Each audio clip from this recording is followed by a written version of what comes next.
I'm Vasanthi Srinivasan and I am a professor at the Indian Institute of Management, Bangalore, and have been one for 15 years. But I think it's such a delight to be addressing the parenting group. In fact, congratulations to the parenting group for actually starting this initiative. And parenting is one process where right through the journey you're never sure if you've got it right. So the test of parenting is 21 years later. When you see a child who's a good citizen, and that's when you feel proud of the fact that you have been a good parent. I don't think in any other world you are measured over such long periods of time. Yeah? But having said that, most often I hear young parents, or even parents, I won't even say young parents, a lot of time are just frustrated, exasperated, just upset, just angry with what the kids do. But I now have a 22-year-old daughter, and I often think, what is it that I would do to go back to having an 8-year-old? Because the sheer joy, the curiosity of actually seeing an 8-year-old bloom into an 11-year-old, I think that joy is something that one will have to relive over and over again. I think 4 things have helped me in my own experience as a parent. The first and the most important thing is, I learned that I cannot do anything that I'm asking my child not to do.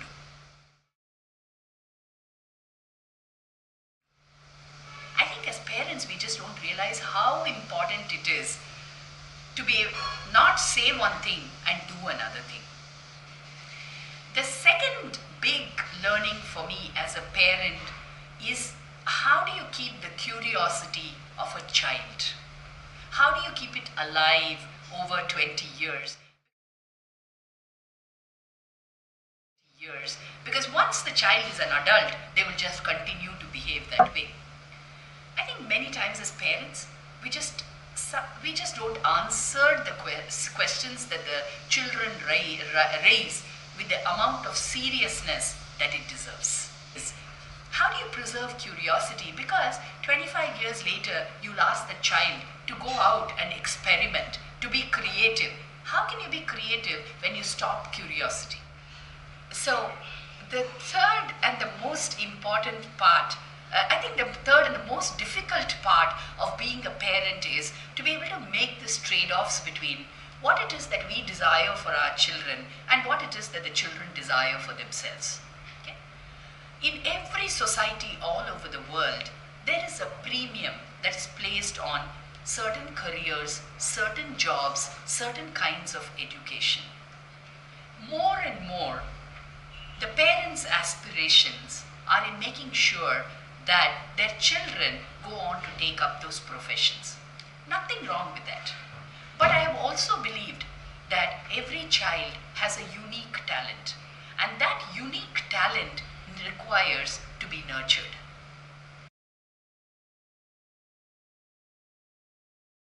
How do you nurture such a talent? In hindsight, it is quite funny, but if I now look back on my own parenting experience, all that it takes is one summer camp, is just one workshop, is just one set of sessions where you take a child to and expose them to it. If they like it, they embrace it. If they don't like it, they reject it. What happens at the end of it is, you've actually developed a child who's very versatile. How does versatility help? Versatility helps because in a global world, our child can actually speak to anybody, because someone or the other in any part of the world will be able to connect quite easily with one of these hobbies or one of these activities that the child has pursued. And last but not the least, I think it's important, it's extremely important for parents, and here I mean both the father and the mother, to be able to build children who have compassion.